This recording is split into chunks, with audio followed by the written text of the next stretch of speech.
Bawo nyini o bo bra that the Lumba babia the 35 years na de na se ne papa nche japade bia on will mu a untimi challenge Arafo ne mimie no bɛyɛ adwen sɛ yɛsi October mu asɛm a trend ɛwɔ social media ne baabia ɛyɛ Daddy Lumba ne wu a wawu a ne na yie ho yɔ ɛne ekuna amanfo na sɛ ne yere no mpɛ sɛ ɔmo yɛ no ɛho nsɛm ana trend yie paa na sɛ na asɛm na kodi court a yɛ asɛm kɛseɛ paa ebusua atwe wɔyiri wee twe wɔyiri wee nso twe a enya asem keto obi aso magaba emfa mane yonko na se si amene wo kase asem ne wo court edie ana embra eka lawyer a kyerɛkyerɛ nsemu into details asese ye hu se asem ne se court bua hwan ne bedi fo ana hwan ana bedi bum edu be wura nsem a lawyer ne no ede tu wia no before asem de be call lawyer ne nsensem mu no ye wo Ghana ni abrantie bi a wafa ato ne ho so no adia ekwaso between Daddy Lumba yerenom no wono as Ghana ni na was ono yo bia no support Daddy Lumba at the time our tiase nti no wantena ho emma sebe wantwi we enkoso e wo Daddy Lumba ewu echi enti ono wafa ato ne ho so se obekọ Electoral Commission of Ghana na die ana abrante we na no semana se ne nante se ne sei ewo Electoral Commission of Ghana bie wasum ne tie nsema me de bro me wi ansa ne yakọ eye lawyer no so aso eye according to abrante American assembly ye friend no eye Ryan Mount wochire ma wako Electoral Commission for omudie na assembly no de ko to mani was say good morning Ryan Mount here. I want you to organize an election between Daddy Lumba's wives, Broni and Akosua Serwaa. If you are upon problem and what Ghana nyina the problem kase pa ne entokwa ekoso na manso ekoso between Daddy Lumba yere no say onokwa Electoral Commission for ho say omomwa no organize election between Broni and Akosua Serwaa. Well, what say the one who wins should do the kuna instead of them wasting their time in court. Or see the obere no mo the election is so a obi aba beto aba and Akosua Serwaa fans mumra Broni fans mumra meto aba wa obere ni aba no then na ya ja kuna na ma no why. So, rather than some court waste more time near the other and was such the man. What catch if one said or Montia Afarijan and from former Electoral Commission boss no or Montian and from Mano. Therefore, ye heard the Mamma found call lawyer in summer or did to ya Efa or Broni and Akosua Serwaa or Mukuna home so or Mochino Yabotre, Netsi in a town which you could not see the Mlano Eka. Daddy Lumba some dear as and SMP. Na madi case na chia follower menya lawyer emma abusuano ana se ne yere na owa brochire no da bi me de menka case no ho ba ne amenim ni se madi akire won se lawyer de asemba oso tumi di akire a etete mo hwese sen na emra ne siko sen na nsem na nkasa sitie fact na wo ho ne emra ne sen ne sitie ni nyina for educational purposes aha intende madi akire pa anti ase ma study law no na ma hwe nsem a ekoso no ase for educational purposes no betimi abaka me bi kakra eden afa ho na tisia no wo de court no betimi ba say asem na ono de court no kremu wo sa say Daddy Lumba aye no ho ade ewo Germany na de ba Ghana so aye Broni so Daddy Lumba be ye no ho ade ewo Ghana ha wo amamre kwa so no enso so edam ne say okay say na tie no say lawyers ne obi be a friend no subjudicate say asem ewo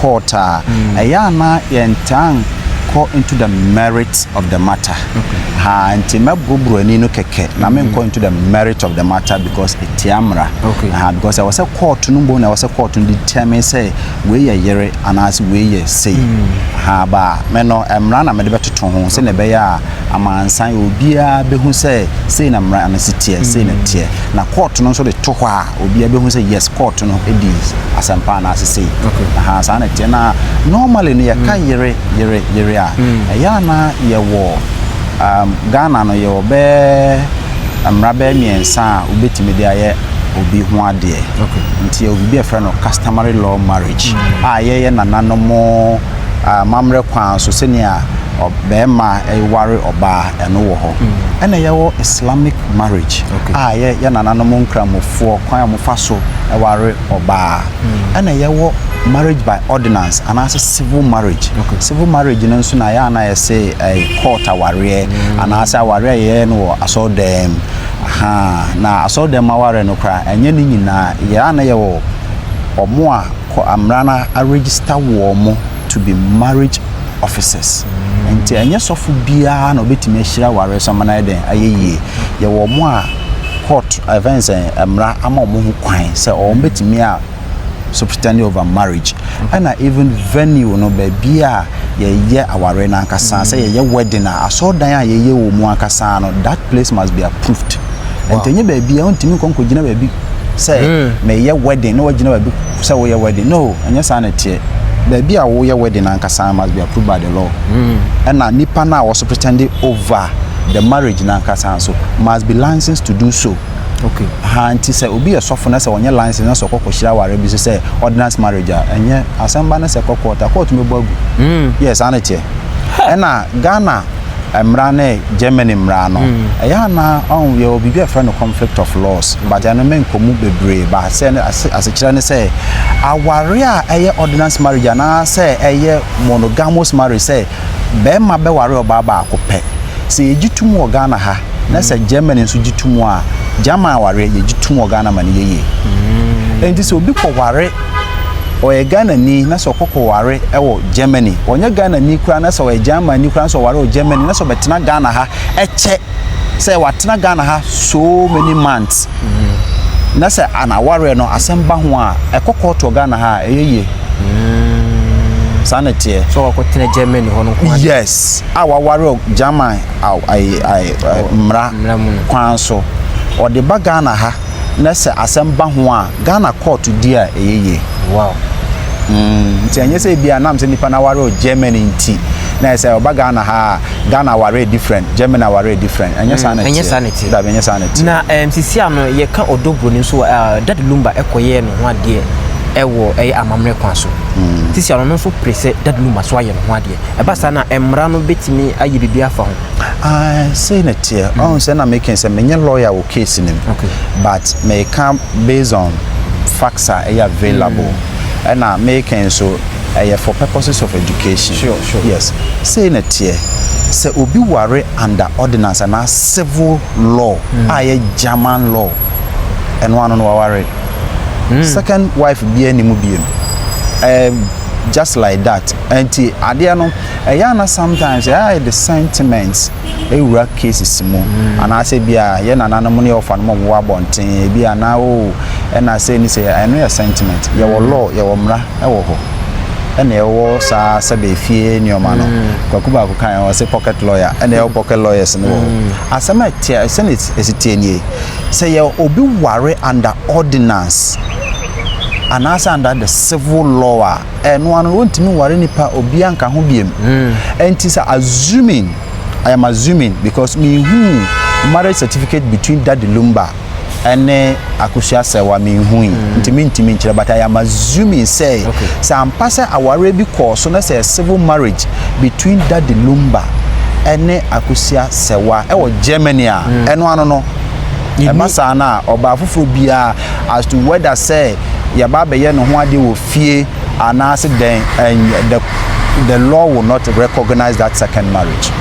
Court the border our in no credit eba akope sanity no credit eba akope that is the law and sana mrane sitie wo kosoro from sana mrane den tie wo du court judge na de mrane beto pepe sitie sanity there is no way or marriage by the ordinance and as civil marriage we said to me a worry under customary law akaho and as even under another ordinance enye ye wo yesa na enye ye no credit eba akope yen hwade wo ho on say no so obi worry e wo amamre kwan so obi tuma worry bia kankan sanity enti yene amamre kwan so no say wo worry ba ko a obetimi a worry dodo e wo amamre kwan so e de aka ho enu de limit bia nya den eni ho enti say yana nanam kramofo de no eno worry ba ko obetimi a worry be 4 ena omo caveat ne say obetimi a den ahwe saa amano that is a caveat but nanano amamre kwan so de ye ni caveat bia obetimi aware edu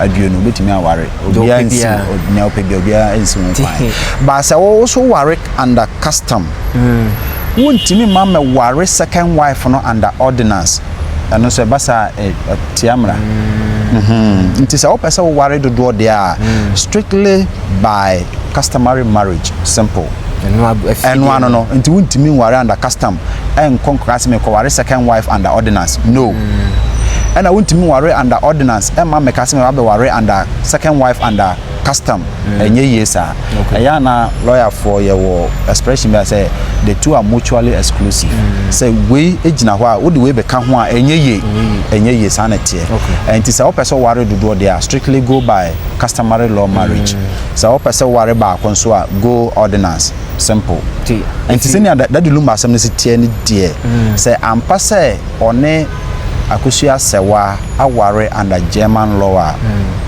any other marriage be a null and void. Wow. Court no kura who says NC. And this is the situation Akosua Serwaa edu brebi or say aware won timi to aso bi. Emma o de ensan ekoma that Lumba busuafo. Emma that Lumba ka accident am na say no oya na ho mfa no kakra no o se onko.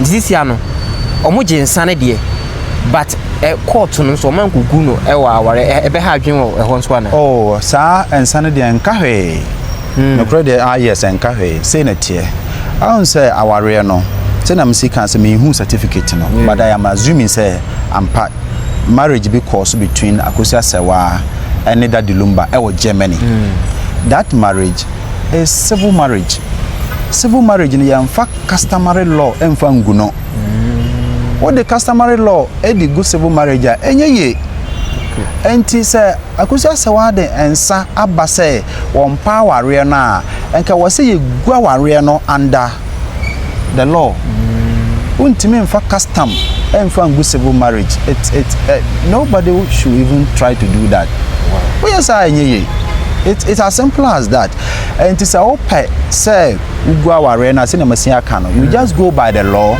and get the marriage dissolved by the court. And this is what in Sako announce separation.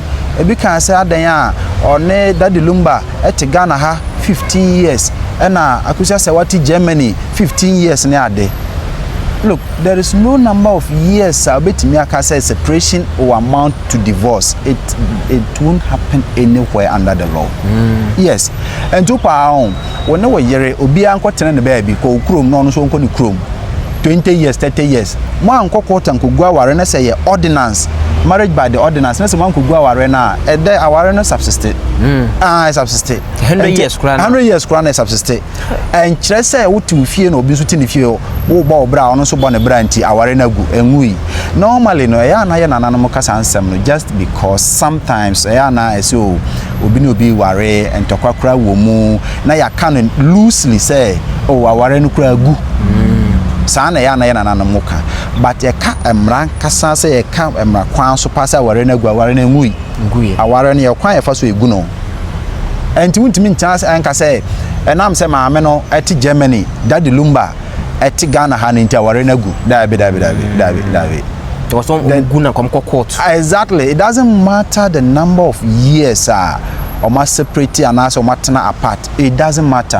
I was so court na koko gu no wan koko tanku guna eda wo ho aware nda wo ho wo ye dan a wo ho okay and yenhwa lawyer yenhwa no mo say Dadi Lumba ba Ghana no one odobu no so awon club 7 a ti si o mo so o maka ho no ma o mo depend o mo ma no so is that emra no betimi aboa ma sisi ano se bia japade bia na betimi aboa odobu no so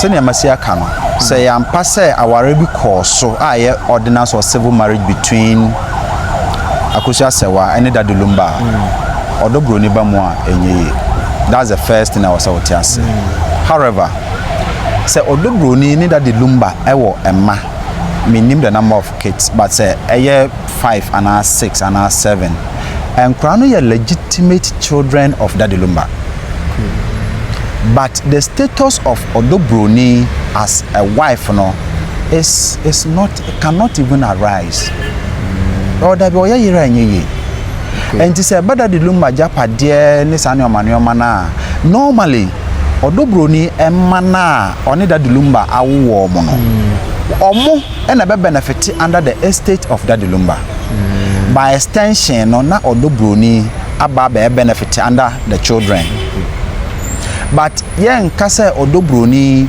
eye kunani and also a surviving spouse enunti ye mani bi na yen koma nkura ne bi ansa na Akosua Serwaa nso akonya ne de ente sa ente baja pade asemo a eya na emma no de omo the law will recognize them as children and I know you can say children no cry na your children omo ye dependent and your children are no manyini but normally your akra bia ne papa na wo no ye legitimate however say akra no eye under ye ware ne maama ansa na ye wo no anase ye wo no ansa na ye ware ne maama or a legitimate child and the person has the right or the child has the right to benefit under the estate of that Lumba. Okay. But say kobane say ampa say there's a civil marriage between Akosua Serwaa and that Lumba there, then that customary marriage between Broni and that Lumba will not suffice. Enya dia begina ejina enye. And yanka say bi dia dan say first abusua pending sembe to just say onu onim Akosua Serwaa na onim Broni. Ade pressure bi na Broni family de man na. Well, me nimu dear on some can say me nyom lawyer ntimi nchire but me make on a general law say na tie. Now ye ka waria on ye ordinance marriage and say civil marriage. Enye abusua penny that determine who is a wife. It is the law and sanity. Enye abusua penny. Enti abusua penny entimi medik entimi ma ka say or no be recognize this person over this person. No. If there is marriage under the ordinance, that ends it. Abusua penny kabia enye ye ayamra no. Nti say abusua penny be ka say me recognize Broni because on atena da Lumba ho saa ma da Lumba de yare ni ade. Fine, sabe ye fie nyansa na ya na ye de kasa asem ye nananum de kasa asem say oba watena ni kunu ho ama wabre ama be ma na free mu de ono na busuafo no we say ono na bre wo be ma no ho but we na ye law emra na ye ka emra no de emra no che say wonya yere na say okotena nipa no ho 100 years esom na 100 years owu a wonya yere abusuan pani entimi mama gina ho say enam say wasom na 100 years nti oba be ye yere ma na ye o ye yere anye ye wow sanity. And at the end of the day, no, say abusua penny no, once abusua penny no lawyers. Yeah. I think say near Akosua they will all rethink about the whole thing, and sometimes emotions and so etimbe rare cases in more. And abusua penny no so the way I see who know in interviews am I no here. Own him there. And I'm so own him there into me. Sure say they will rethink about the whole thing. They will organize themselves well and then maybe approach the lawyers of Akosua Serwaa. Then they will put things in order because the law is the law. There is no way done a marriage under the ordinance into a customary marriage. Oh yes, and marriage contracting marriage under the ordinance. Won't me make say na media me abusua penny me recognize obi ya warren under custom enye it's as simple as that. There is no debate about this matter at all. And that debate shouldn't have even enka was a background from the beginning. Okay, lawyer you be jam mo akonim so why busy na say yetete say that Lumba so ye role na say we no ye no say in favor of Broni a as he see so no mra ne kire say ye warren wo amamre kwanso Akosua Serwaa nso ekono mra mo betimi asewo na that Lumba ye na the law of Wales na a very strict law. The law of Wales are a very very strict. And say Akosua Serwaa if he say ajapade bi wo ba bi na say ebia eye one no mienu na ye ya obetimi atie mama na ye and principle be a friend of reasonable provision for a spouse. And your strict laws are govern wills. And to say that the Lumba a whaler obetimi aye will no e de ajapade ni bi ache Akosua Serwaa no the bi nso ache Broni and no dey make sense. The law will accept it unless say ebia lawyers na be kwa challenge the validity of the will. Validity of the will. Say be a will aye kan ho asem kra no enye that the Lumba na ye will no no the lawyers can go and challenge the validity of the will but say will no obi agitum say ampa will win that the Lumba na ya. Let's say why na will you have to just comply by the dictate of the will. Unless say and crown a woman no and I make answer say yeah well and crown yeah dependents. So the court will make reasonable provision for them. And there was strict ways na apply the law of wills as against surviving spouse and children. But when you know bra that the Lumba babia the 35 years na de na se ne papa anche na japade bia on the will mo a wontimi challenge wontimi nya hwe o wontimi nya hwe o papa no o se ne will what the 28 years 30 years o se wa ma o hwe wona japade mo ade na betimi aye wontimi nya hwe. However, the law will intervene. So a crown or baby about 10 years 11 years 12 years underage, the law will intervene. But se nipa na nyini na se that the Lumba banner so me banner me ncha waja me ncha o hwe o me will mo. There is nothing that you can do. That is the law. Na lawyer ye be ko no afutu be na wo de ma obi a ono so wa ware wo emra kwan so asan ko ware wa mamre mu a no so e bi adache da bitum so de nsem bia city said e happen that the Lumba dey. Oh yeah, afutu na ye de ma yenianom obia citizen so baby a obia say eya na aware no ye de mra ato ho anya say sorry na wo ko ware enya ne sa and say wonim say wa ware under the ordinance na say aware no wo mpa go through the legal ways of divorce na nya certificate unya decree na then you can go ahead and remarry.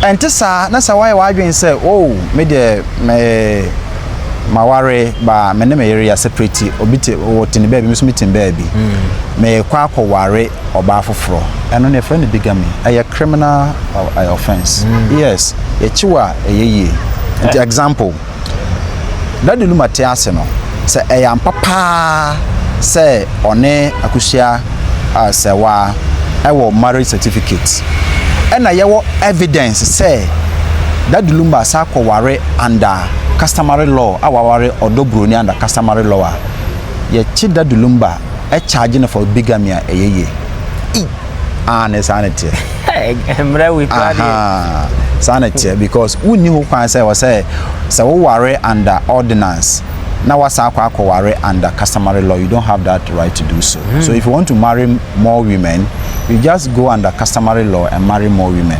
And if you wo homa manfo no say wo mpe aware a wote ase na say wo fi say wo pese aware no ye guna go through the legal means na gu aware no na nya osumdwe na nya peace of mind. Sente sana say wo ya hwe ha tena ho a oba no wo right asamba oba no be wa ko invoke that kind of right and the court will enforce it. There is no two ways about it. The court will enforce it. The court will enforce it against you. Quite recently, na case be a mayor similar one. Omo Italy. Obano is omo move from Italy to London.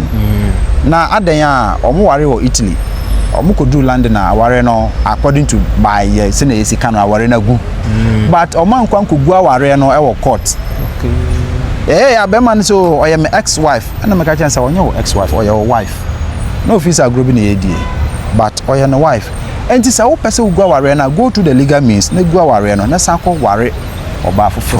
And this second wife now what the neighbor no. What the neighbor to asemu. Example, assuming said there is valid marriage between Akosua Serwaa and Daddy Lumba. If there is a valid marriage between Akosua Serwaa and Daddy Lumba, it means that although Broni now has been shortchanged. Yes, the marriage, the law will not recognize it. Says okay, send wanyama our friends as our relationship. Into a relationship, a marriage, no. Properly so called, it is not a marriage. Okay. Unless, of course, there is no valid marriage between Akosua Serwaa and Daddy Lumba. And the ones my conditions. And the condition is that there is a valid marriage between Akosua Serwaa and Daddy Lumba. Ebasana, although Broni cannot, the marriage, the law will not recognize it. But Sekobane say, our arena can say between Daddy Lumba ene Akosua Serwaa sa aware no kra na eni ho agu kra dadaada e basa de a odo Broni would then have the right. But you see, I would say Akosua Serwaa lawyers I issue rate. Now I got the opportunity to read through the rate. The pleadings are more apart from the court, and reliefs are almost per court in the grant ma warm. Osha clearly utimu say our Arabia then because our already knew and can the lawyers no Akosua Serwaa lawyers no and court and come make it those allegations and serious allegations no more make it. So mutimi prove the court will give it to them. Yes, anete. Sana ebasana Odo Broni will find herself wanting. That is the truth. It's so painful, but that is the law. We are going to share enye. And untina ya futu ma ye ni nyina say. Say what our Arabia say. Na say wo mpa guno.